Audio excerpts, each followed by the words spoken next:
The following is a production of DallasCowboys.com and the Dallas Cowboys Football Club. How about them Cowboys? Yeah! Go Cowboys!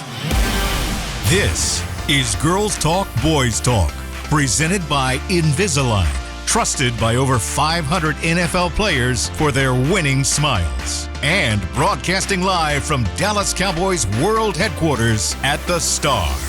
Now your host, Nicole Hutchison. Welcome in to Girls Talk, Boys Talk, presented by Invisalign in the SWBC studio. I'm Nicole Hutchison alongside Brianna Aldridge, Christy Scales, Aisha Morrison. It's Victory freaking Tuesday. Cowboys get the win against the Raiders. 33-16, the final in Las Vegas. Ladies, we got to win. How y'all feeling? Cowboys moved to 4-5-1 in the season. Gotta feel good, especially after the week that they had, losing a brother, a friend, best friend, and Marshawn Nealon. And, I loved hearing Shadi say that he would be so proud of you guys for the way that you guys performed last night, speaking about the win. But just talking about, considering everything that they went through, for them to go out there, great. It didn't look great to start. Let's keep it a stack. But, they settled in, figured things out offensively, and got the win. Christy, I'll start with you. Yeah, I think the story is the defense. And you can say, hey, it was the Raiders, and their offensive line has struggled all year, the Raiders, and so has their run game, and one of the lowest scoring teams in the NFL. But the main thing was not only did the Cowboys take care of business, but the way that they apportioned the playing time and integrated the new players in, not just Quinnen Williams and Logan Wilson, the veterans acquired via trade, but Revel getting a number of snaps. Kalen Carson getting the start and playing well overall. And Overshone, let's see, I've got the number of snaps here. Demo ended up with unofficially 31 snaps. Logan Wilson and Kenneth Murray sharing time at middle linebacker, respectively 34 and 26 snaps. Wilson and Murray, and then Revel with 19. So that was the most encouraging to me. So, it's still an NFL team that you're taking on with the Raiders, but I just like the way they handled the line and did better on the back end. So that's what I'm taking out of this game. I like it, Bri. Yeah, I think stepping onto the plane and seeing what they were able to do emotionally was impressive. And I don't think that anyone could have knocked the Cowboys. However, the game would have gone. It was not just a saying. It was really much more than football, and you saw that with everything that they did and how they carried themselves in the game. And then just to see that they were able to, hold that composure, play complimentary football, play arguably one of their best sound games, with all these additional pieces. Yes, talent-wise, we all kind of predicted that this could only really go up, but it's still, when you're bringing the star player and some veterans in, it's still a lot to learn in that short amount of time. And there's going to be, we saw some stuff last night, and we'll talk about it a little bit. It wasn't just like that for some of the guys coming back, and I think we kind of knew that. I think this was a good team to go up against before you face the Eagles in a short week, mind you, that coming up. But 6 possessions in the first half and score on 4 of them. Offense looked like the offense we've seen prior to those 2 bumpy weeks. And then, like Christy just said, the defense, man, they had you smiling because the offense put them in a predicament there early in the game. They had to play some red zone defense there and did it, and they gave their offense opportunity to kind of wake up. And as soon as that second quarter hit, it was just turned into an offensive clinic. It was fun to watch. It was fun to be at, and then just to know everything that this team had to do to prepare to get there, I think just made it that much more special. Yeah, holy impact of Quentin Williams. I mean, it's hard to, not notice. Going into this game, we talked about the offensive line for the Raiders, and I thought that, Dallas would have opportunity to take advantage there. But with Quentin Williams coming in and having the day that he had, and on his debut, I just feel like, he has stabilized that defensive line. And one thing that we'll talk about is we expected for there to be, at first coming out this game, I thought that they rushed forward more than what they actually did. There were a lot of 5-man combos in this game. That's something that we saw. Don't trust training camp. But that's something that we saw in training camp that I think Eberflus wanted to implement this season. I think he has the proper guys now, or he feels like he has the proper guys to implement some of the things he wants to do this season. And to your point, Bree, and to your point, Christy, I thought they did a fantastic job integrating guys into the defense to slowly, kind of slow play them in certain places.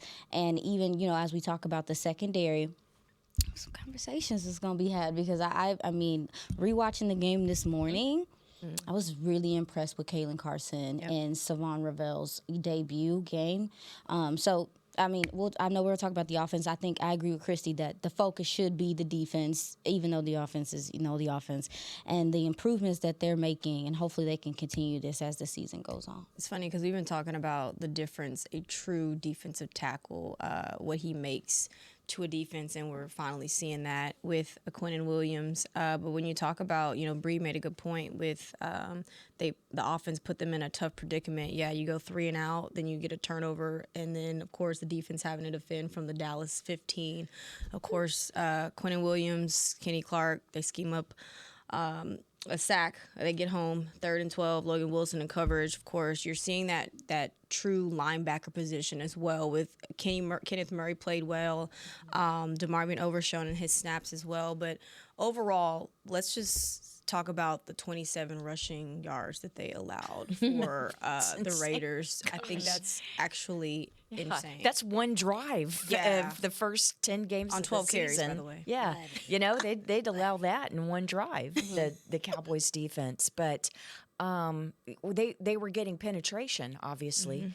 But that's something I think we talked about last week, that Ashton Jenney, is as awesome as he is, 28% of his carries were either tackles for loss or 0 yards gained.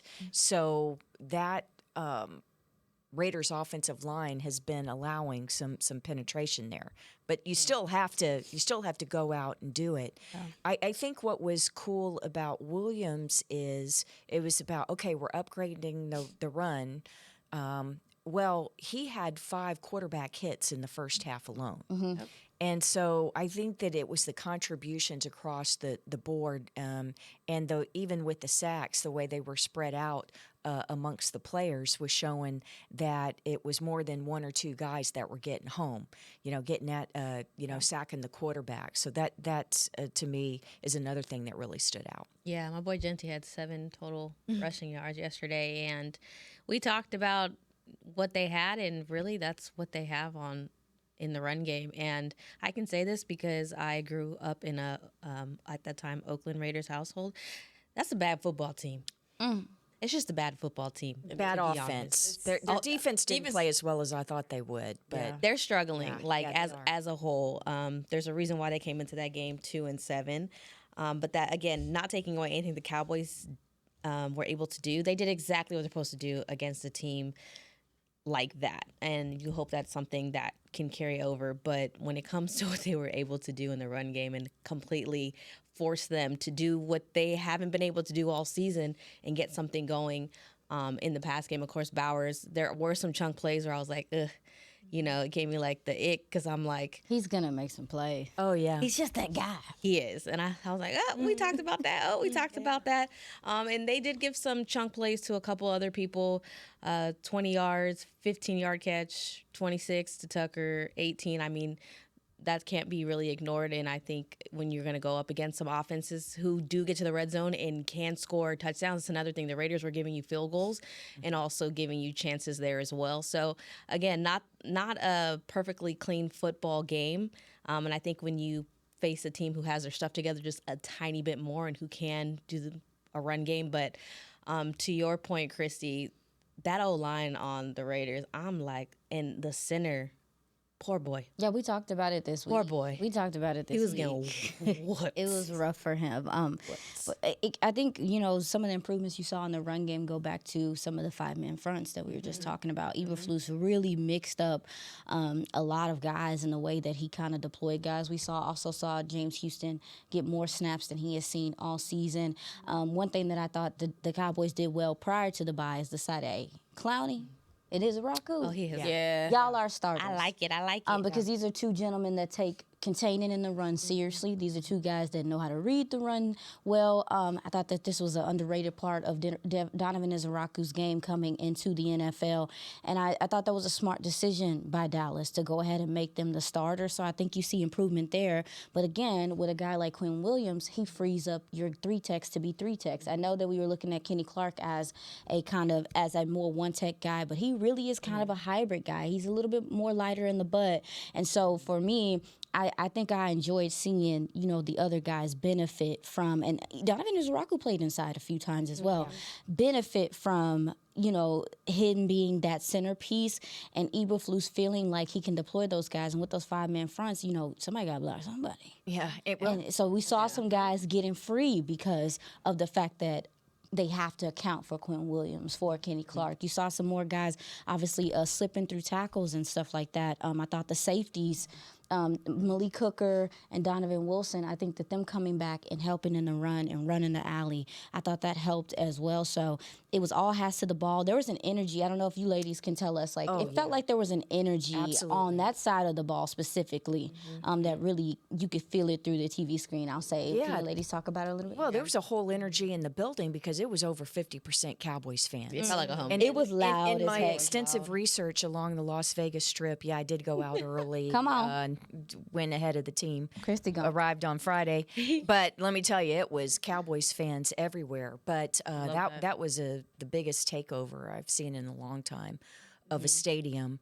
So, yeah, you felt the energy in the building because it was mostly Cowboys. Well, felt like over half were Cowboys fans. But, the other thing about the fronts, remember, they didn't have Solomon Thomas, who missed the game with a calf injury. Which That's not a can slam get against better. Jay Toia. Yeah. It's not. saw a lot of But more he's Jay just Toia, less yeah. experienced and Less a rookie explosive, and yeah. less explosive, heavier in the butt. to use Aisha's term there. But just wait till they get Solomon back. That of course these short weeks. Make it a little bit tougher for a guy dealing with a calf injury, anything soft tissue. But to answer do you agree, Bree, that there was just a great energy?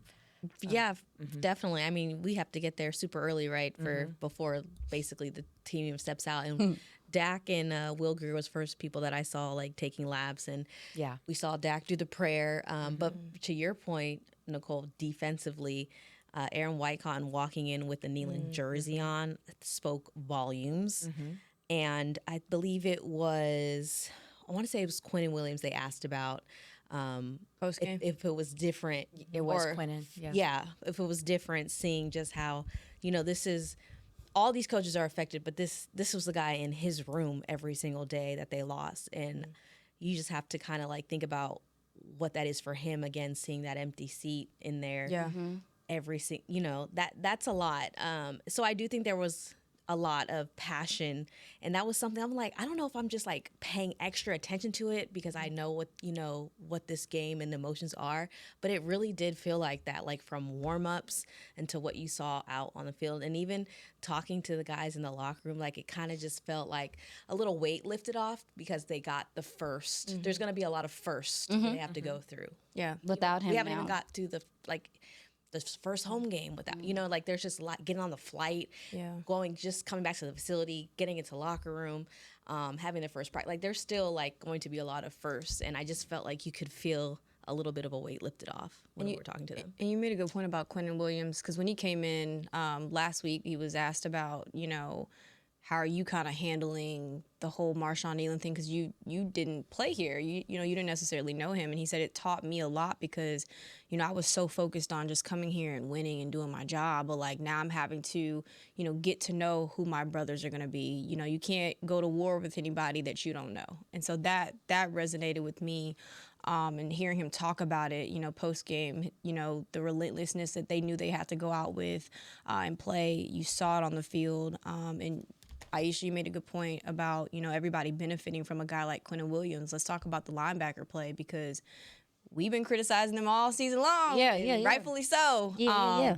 But no, those guys tackling well, playing with good instincts, filling their gaps correctly. Talk about, the difference that, the second level did you see impressed you the most? Honestly, it was. We talk about instincts. We talk about. I will say, I feel like coming back from the bye, from talk about getting some of those veteran players back, getting some of those guys back on the back end. It felt like you didn't see, when I rewatched the game today, you didn't see a lot of guys late into the play clock, like, get over there, pushing guys out the way.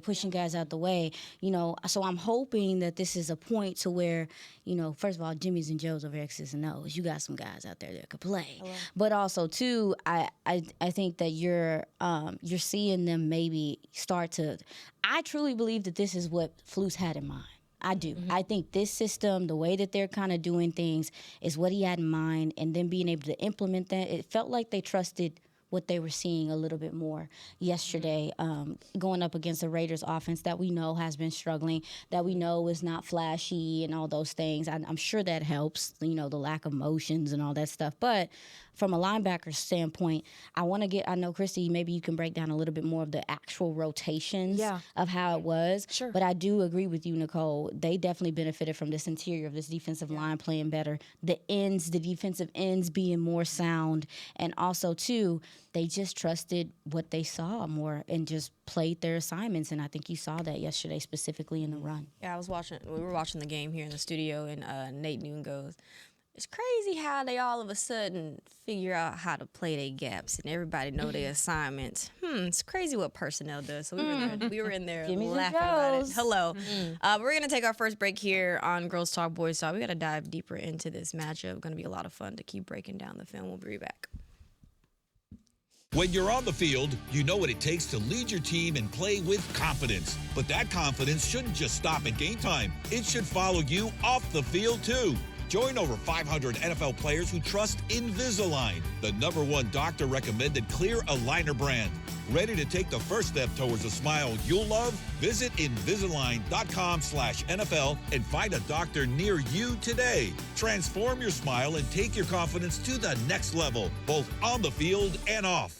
How does the cheerleader's hair always look so perfect? We asked, and they shared one of their biggest beauty secrets. If you want hair like theirs and confidence to match, use Babyliss Pro styling tools. The Dallas Cowboys cheerleaders use Babyliss Pro curling irons to get those perfect game day curls. To get the hair you see on the cheerleaders, head to BabylissPro.com. Use the code Cowboys20 for 20% off Babyliss Pro tools, the official styling tools of the Dallas Cowboys cheerleaders. Get the discount while it lasts. Offer may be withdrawn at any time at advertiser's discretion. Discover Aiden, the official luggage partner of the Dallas Cowboys and Dallas Cowboys cheerleaders. Known for top-tier engineering and craftsmanship, Aiden offers more than just bags. Originating from Australia and designed in New York, it merges fashion, design, and culture. Used by Dallas Cowboys players, staff, and the entire organization, Aiden provides style and functionality for all travelers. Visit AidenTheBrand.com and use code AidenXCowboys for 25% off your purchase. Travel like your favorite stars with Aiden. All right, Cowboys fans, this one's for us. If the men in your life bleed blue and silver like we do, I've found the perfect way to elevate their game day rituals. Gillette just released their best razor in Cowboys colors, and it is everything a Cowboys fan could want. The new Gillette Labs official Dallas Cowboys licensed razor combines his Cowboys pride with Gillette's best shave. And with 50% longer lasting blades, it is truly the gift that keeps on giving. Get it while you can at Gillette.com/NFL. Gillette's best shave is also available as heated.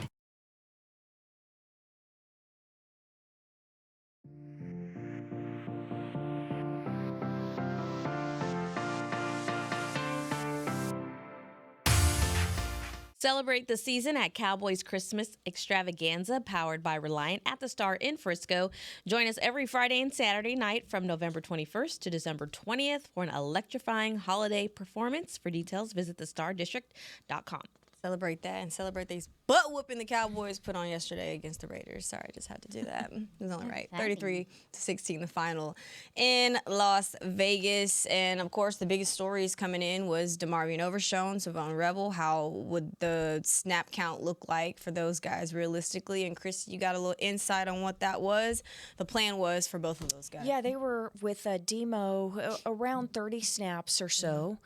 And the main thing was, getting a start. He was out there, on some first downs, but he was going to be used situationally on third downs. So if you go back and watch the game, you may see some series in which he wasn't out there at the beginning of the series, but then they would send him out there in third down packages. Same thing with Revel. If he was going to be used as situationally at times, that would include third down. And then the way that they were working it between Murray and Wilson at middle linebacker is that was literally series by series. So Murray was going to get the start, and then the second series was going to go to Logan Wilson, and then third series, basically, the odd number of series would be Murray, and then second, fourth, sixth, eighth series, Wilson. The way that the drives worked out, again, this is unofficially, Wilson ended up with more snaps than Murray, 34 to 26. But one thing, I think that the thing with Logan Wilson that he worked on the most coming in during the bye week following the trade, where he benefited with that time, was working with Dave Borgonzi, the linebackers coach, on terminology. Because you hear about players, and most of the time we hear about a quarterback changing systems and having to learn a new language.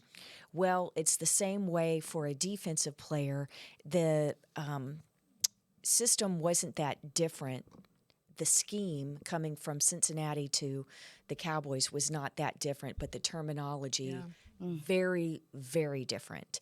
And that's so important for Wilson when he's on the field. He's the green dot, and he's having to relay the play calls.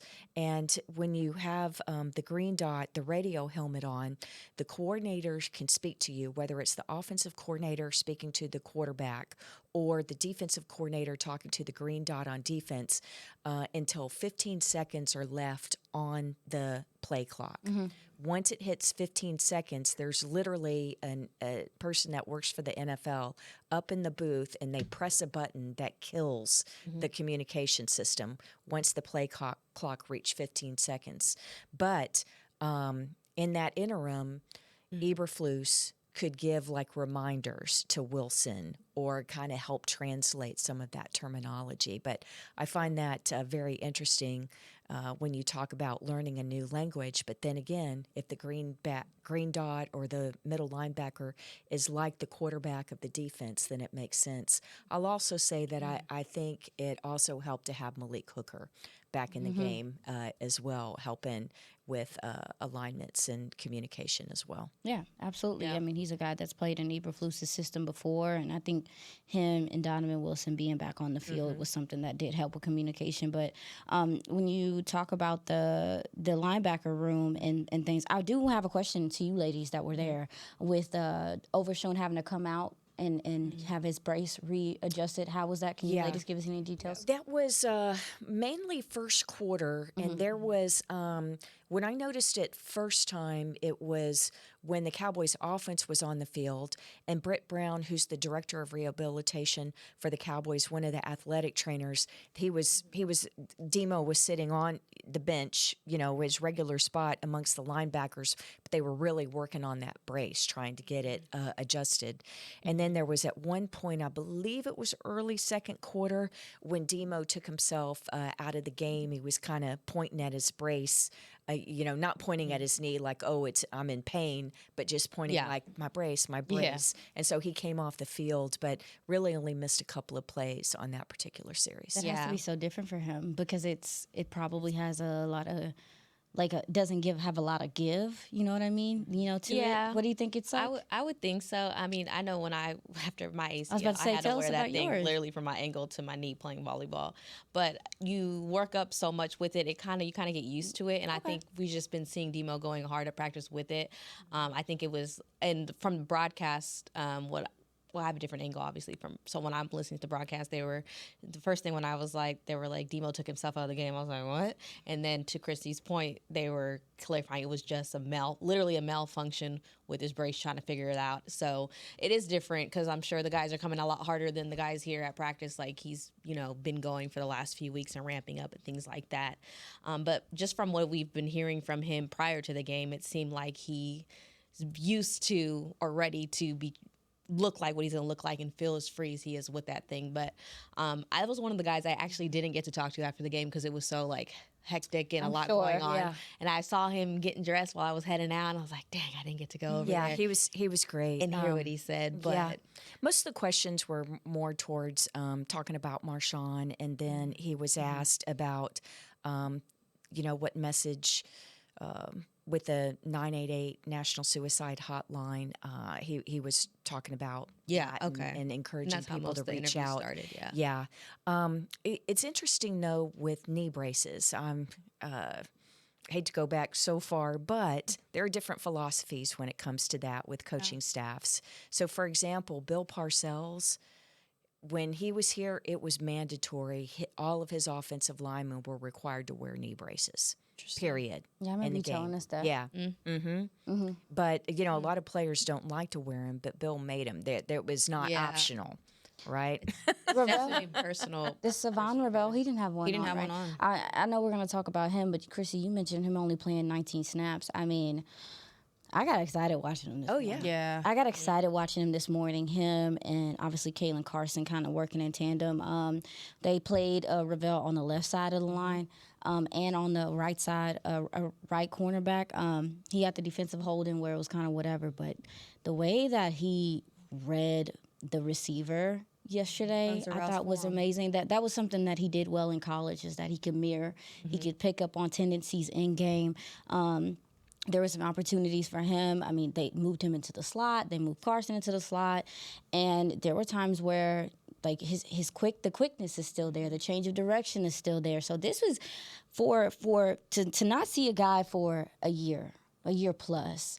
I think this is this is all you could ask for a Savon Ravel, who we've not seen much of, to come out, to look confident, to still have some of that quick twitch to him, to be able to mirror and recognize what's going on. I'm excited about this player, and we got to see shout out to Joe Hoyt from the Dallas Morning News. He tweeted a really cute photo of Britt Brown and Savon Ravel walking off the field into the tunnel, and that's something that we don't talk. He spent a lot of time with him, and I thought it was dope for Joe to bring some awareness to that, but just how hard he's had to work to get back to this point as well. So I thought it was as good of an outing you could ask for, and pass rush helps your corner. I was and everybody looks a little bit better. When's the last time we seen PBUs and plays on the ball and tip balls? That is also guys know when they're supposed to be, reading the offense and pass rush getting there, and these guys not having to cover for 20 days and 20 nights. Yeah, Kalen Carson with 2 passes defended, both on third downs, by the way. Huge. Talk about Kalen Carson and the jump that he has made, because we know last year he had his fair share of struggles. Then he battled injuries, of course.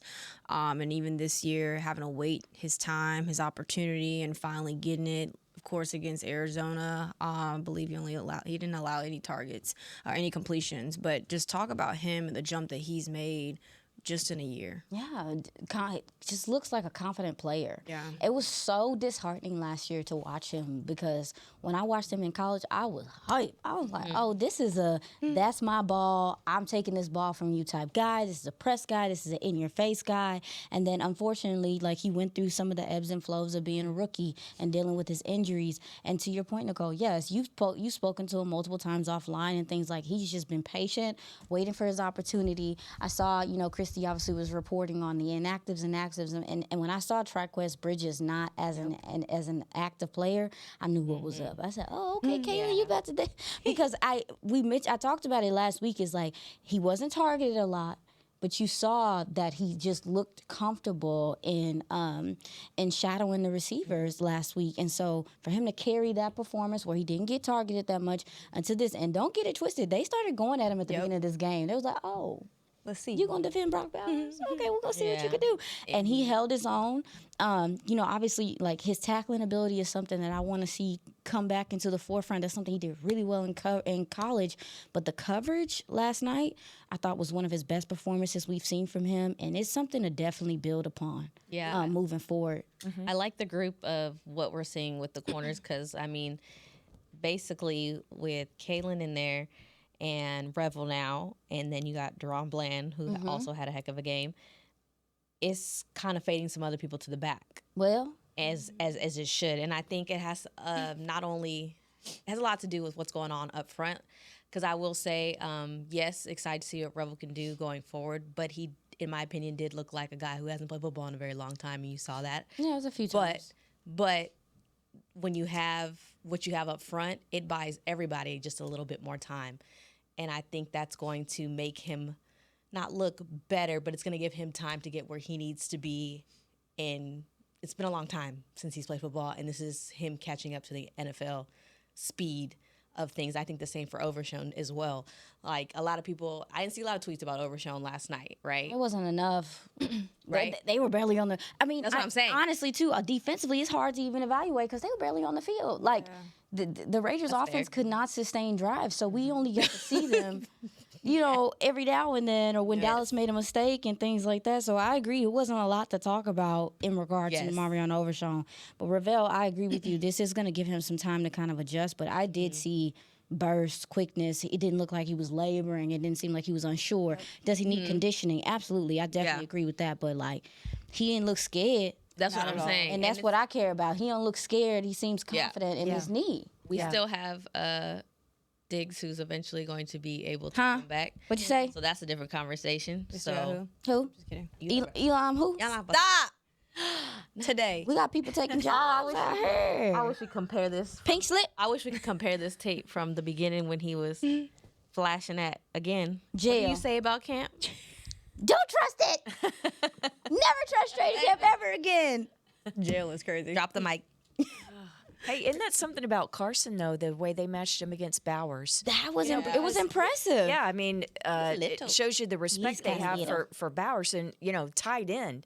That's a big dude, a lot of physicality, right? Yeah. Expected of a cornerback if you're going to match him up against a big guy and a talented tight end like Bowers. Mm-hmm. So, yeah, I thought Eberflus and just showed a lot of trust, right? Overstreet and they found ways to get Bland on him too. Yeah, they found ways to find Bland on him. Nice game for Bland. He balled. He plays him well. Yeah, he didn't have his best game the previous game. So it was a great bounce back game. That was a good point, Chrissy. Yeah, it was a good bounce back game for him. But I just think again, also too, the corners trust their safeties to be where they want to be, and that trust, like Bree mentioned earlier, allows them to take some risk to make some plays directly on the ball and things like that. So yeah, it's nice being on the other side. It's nice being that part. I'm not gonna get too excited, but the cornerback play. Despite the fact that the Raiders receivers are not guys that you were just going to be like, oh, my God, about, it just looks more sound. Mm-hmm. And I think that's what we've been looking for. Who's your standout guy from defense? I know we're going to get into offense in the last segment, but I wanted to make sure we shine a light on this defense because we've been, rightfully so, of course, criticizing them all season long because it has been, one of the biggest struggles this year for this team. Mm-hmm. Who was a guy that, stood out to you the most, that impressed you, that you didn't really necessarily expect to come out there and play the way that he played? Easy, Quinnen Williams. Well, I mean, I expected it. I expected it. I was like, that don't. Yeah, because that's a little bit different. But as a Raku getting the safety and playing so well, but wow, Quinnen Williams as advertised. Yeah. And some. That's it crazy. Feels amazing to be. Dallas has been building their defensive line from the outside in for a long time. They've relied on pass rush for a long time. Mm-hmm. And for them to, this interior defensive line is something to be excited about. And these guys' ability to move guys off the ball is going to make it easier for everyone. So I'm excited to just experience that as someone that's been studying the team for a while. It's like, they've never done it this way. Yeah. Or maybe they flipping the script a little bit. But who's your person, Bree? All around. I mean, it's Quinnen Williams. He was asked about it after the game. He was asked about it straight up, how does it feel to be that guy who comes in and change the outlook? And he said, very modest, how you're supposed to. It's not just one person, but hey, we don't want to hear it because lying. We saw it. One person can make a very much big difference for everyone around him, and all those guys in there will tell you what that man does to that front that brings to the rest of the defense. And then to think about people, the audacity to talk about him having an off year in New York with the Jets. Honey, they wasn't winning games. He's been there for how long? I would feel that way too. I mean, he wanted out, and I feel like he has been what is the word? What? Rejuvenated. That's good. Okay, I'll we'll take take it. that. Rejuvenated. I was like, I don't in know. Dallas. He just looks like this is a fresh start for him. And I know Care Bear. this might not be the year the Cowboys make a deep playoff run, and that's fine. But this has a lot of upside to it at this point in the season. I think the only part that hurts is that I wish this team could have had 1 or 2 more wins before they made this trade, and we could be having a totally different conversation. But just to see him get his first sack last night, I was like, oh yeah, this is gonna be fun. Oh, he was wrecking. It's gonna be fun. Wrecking. Yeah. That interior. Him and Kenny Clark. Yeah. Kenny Clark's like, hey, Dangerous. I don't have to do everything. That's right. Yes. Amazing. Everybody I do. eats. There's someone else here to help me. I love it. Well, my person is going to be. I'm a little torn. I thought you said Quinnen. No. Oh, they I thought you they did both too. said Quentin. No. They both said. Oh, okay. I'm They both Oh, said we're all agreeing Oh, here. yeah. Sure. For me, I think it has to be Kalen Carson. Yeah. I think it has to be Kalen Carson. You know, just him battling back from, he had a pretty serious injury last year. He kind of was pushed to the wayside. This is a new coaching staff.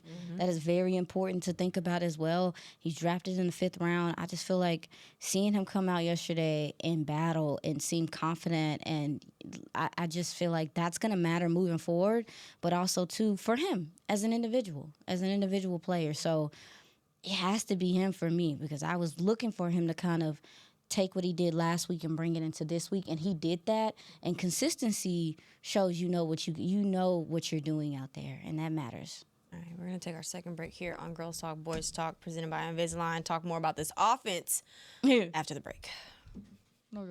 When you're on the field, you know what it takes to lead your team and play with confidence. But that confidence shouldn't just stop at game time. It should follow you off the field, too. Join over 500 NFL players who trust Invisalign, the #1 doctor-recommended clear aligner brand. Ready to take the first step towards a smile you'll love? Visit Invisalign.com/NFL and find a doctor near you today. Transform your smile and take your confidence to the next level, both on the field and off. How does the cheerleader's hair always look so perfect? We asked, and they shared one of their biggest beauty secrets. If you want hair like theirs and confidence to match, use Babyliss Pro styling tools. The Dallas Cowboys cheerleaders use Babyliss Pro curling irons to get those perfect game day curls. To get the hair you see on the cheerleaders, head to BabylissPro.com. Use the code Cowboys20 for 20% off Babyliss Pro tools, the official styling tools of the Dallas Cowboys cheerleaders. Get the discount while it lasts. Offer may be withdrawn at any time at advertiser's discretion. Discover Aiden, the official luggage partner of the Dallas Cowboys and Dallas Cowboys cheerleaders. Known for top-tier engineering and craftsmanship, Aiden offers more than just bags. Originating from Australia and designed in New York, it merges fashion, design, and culture. Used by Dallas Cowboys players, staff, and the entire organization, Aiden provides style and functionality for all travelers. Visit AidenTheBrand.com and use code AidenXCowboys for 25% off your purchase. Travel like your favorite stars with Aiden. All right, Cowboys fans, this one's for us. If the men in your life bleed blue and silver like we do, I've found the perfect way to elevate their game day rituals. Gillette just released their best razor in Cowboys colors, and it is everything a Cowboys fan could want. The new Gillette Labs official Dallas Cowboys licensed razor combines his Cowboys pride with Gillette's best shave. And with 50% longer lasting blades, it is truly the gift that keeps on giving. Get it while you can at Gillette.com/NFL. Gillette's best shave is also available as heated.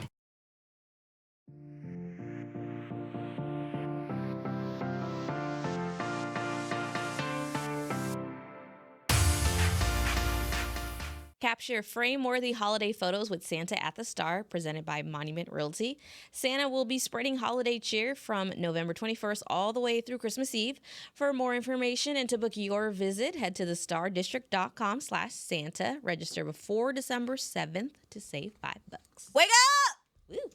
Oh, Jesus. I feel like y'all are missing that. Welcome back into Girls Talk, Boys Talk, presented by Invisalign. Nicole Hutchison, Brianna Aldridge, Christy Scales, Aisha Morrison. Christy, are you tired of me? You tired of me yet? No. Not yet? Look, she Getting there. She just don't hear. She only hears it twice a week, so she got to adjust to it. Like, it just comes out of nowhere. It does. You're welcome. Ding. Cowboys offense back on track. Even though, of course, CeeDee Lamb, George Pickens benched on the opening series per Brian. Stop. Per Shoddy, it was a coach's decision. Of course, they'll have to answer to that possibly or possibly not. But when you talk about this offense, of course, getting the run game going, but it was really a George Pickens game because, first 2 drives, 3 and out, turnover, you finally get George Pickens in. You saw him on the sideline. I don't know what he said. I don't know what happened. But by the broadcast, it looked like he said, "Give me the ball." I don't know. Could be making this up.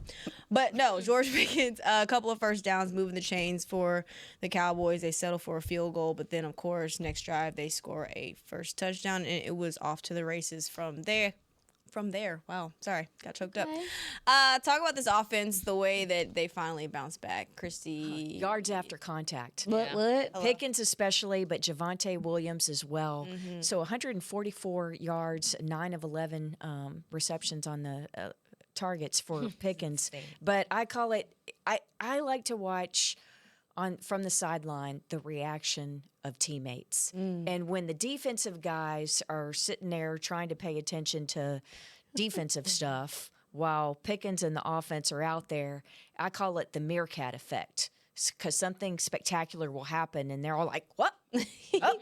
Up and looking and then watching the replays. And there was a lot of meerkat last night because there were so many spectacular runs after catch, or Javonte Williams just taking a 3-yard gain and turning it into an 8-yard gain, and just the offensive line really getting the better of a Raiders defense that really has been an above-average, solid defense this year. They did not look like it last night. Yeah. And Dak was spectacular again, 4 touchdown passes, because the previous couple games had really struggled and was under a lot of duress, even though the sack totals weren't that high. He was being moved off the spot and having to hurry throws, and that wasn't the case last night. Just a all-around terrific effort by the offense, with the exception of that opening 3 and out with Pickens and CeeDee watching from the sideline. Pickens is freaking amazing, and his price tag, y'all, goes Y'all, up please every don't single. talk about it. We got to talk about it because I was like, can he be a little less good? Can he be better? I'm not give him his contract here, but he is so fun to watch. He literally looks like, when I'm playing Madden, he looks like one of my video game figures who can do amazing stuff. Where he looks like he's about to go down, but psych, he's still gonna go. Like, he was making the Raiders defense look like a fool on the other side. And the first 3 touchdowns from the Cowboys, they were wide open in the end zone. I was It like, was some really good play designs. Some Raiders, busted coverages, but some very good play designs down there in the red zone. I know that Raiders defense was tired, but the Pickens and CeeDee Lamb show everyone keeps talking about, I feel so bad because there was like all the questions were about CeeDee and Pickens, and then you forget how phenomenal Dak is playing because it's almost like we expect it because he's doing it consistently over and over again. Like, Dak's numbers are insane as well.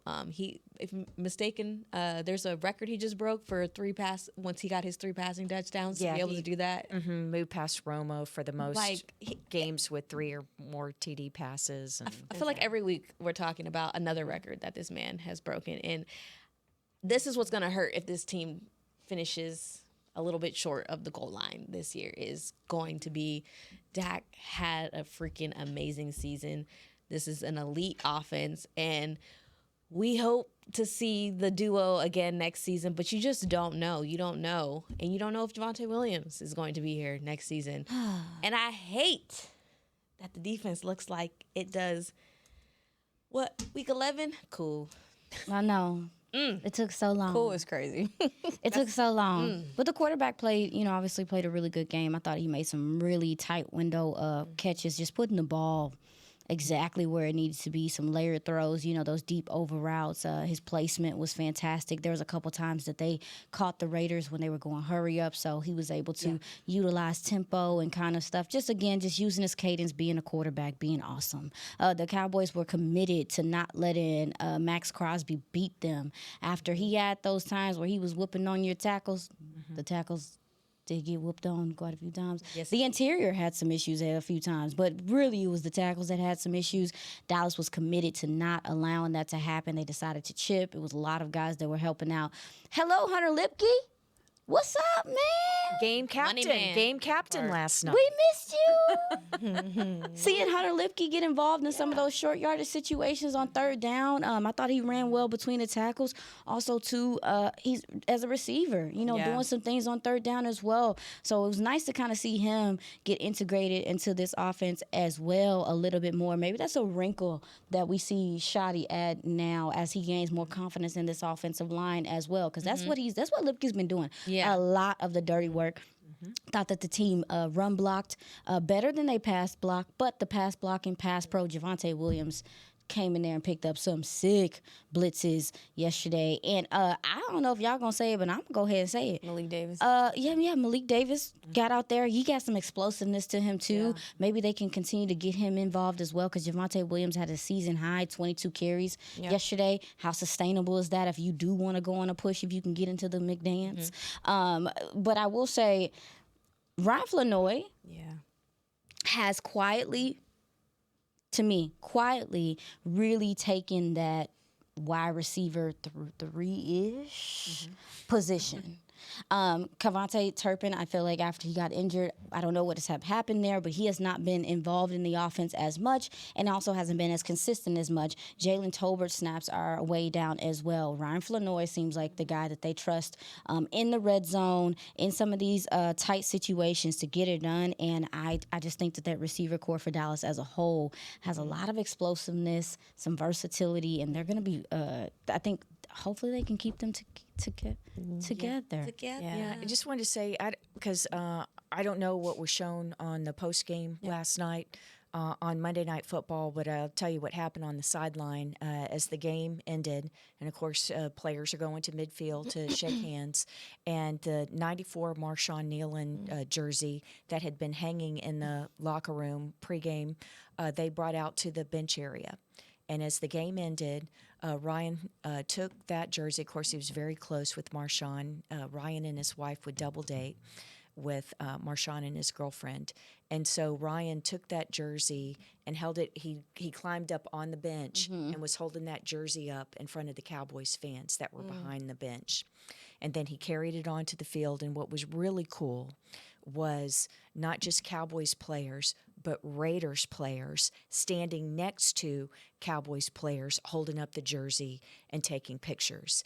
And as Osa was posing with a Raider player with the jersey, Donovan Wilson came over and snatched it because they were forming the prayer circle, which is always at midfield, right around the logo. That's a very common thing. It happens after every game. It's players from both sides and coaches coming together.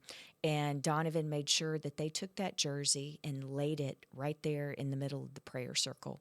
And after they finished the prayer, then they obviously took the jersey back into the locker room, and it was in the locker right next to Osa's there in the visiting locker room. So multiple ways that they were able to honor Marshawn last night. Yeah. Shotty said they're going to keep honoring him, too. It's not just going to be one game, a one-and-done thing. End of the season, Dak said probably, years to come as well, just because he is forever a Dallas Cowboy. So what a way for the Cowboys to bounce back after the week that they had, get the win for them, get the win for Marshawn Nealon, and hopefully it continues. They got Philly up next, then they got the Chiefs, and I don't want to hear it. And then the Lions. Look at it. I don't want to look at the rest. Let's just The good thing about all of those teams you named is that nobody looks like just the best team in the NFL. It's one of those years. It's one of those years. Yeah. All right. Well, that's a wrap for today's show. Cowboys 4-5-1 in the season, back in the win column, get the dub over the Raiders. And we got more shows to break down the film against Philly this week. So make sure to tune in with us at 8 a.m. every day this week, because we'll be here. Yeah. This has been a production of DallasCowboys.com and the Dallas Cowboys Football Club. How about this, Cowboys?